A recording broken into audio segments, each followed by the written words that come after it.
Belloc believed that democracy existed only in a few places. It existed in Greek city-states, it existed in Swiss cantons, and it existed in New England town meetings. But beyond that, he said what we call democracy was actually oligarchy. That is to say, it was a rule of a representative government. And he said that all parliaments were more or less corrupt, rather more than less. And he said it was not only an oligarchy, it was a particular kind of oligarchy. It was a plutocracy, that is money power.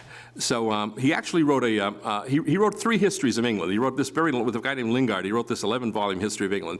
Then he wrote a 2-volume history of England. And then he wrote a shorter history of England. I think it was in the shorter history of England. He doesn't mention the names of any prime ministers because he said they're all interchangeable. They're agents of the oligarchy. So why mention them? They're not the people who run the country. They're the people who merely carry out the orders of those who run the country. And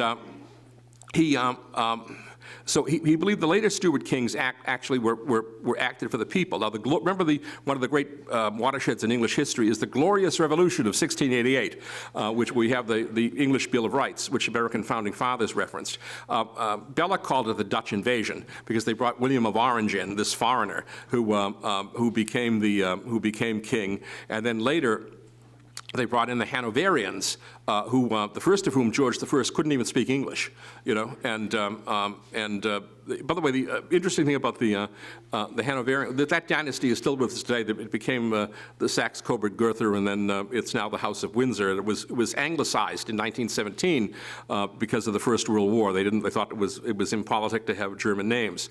But Belloc had no time for what we call constitutional monarchy. He believed in monarchy in the Aristotelian sense, in the Thomistic sense, some of the rule by one man, and.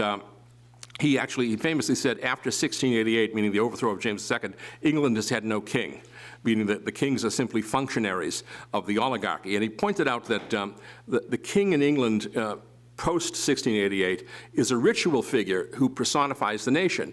And he said the reason we need this ritual figure to personify the nation is because no one will fight and die for the rich.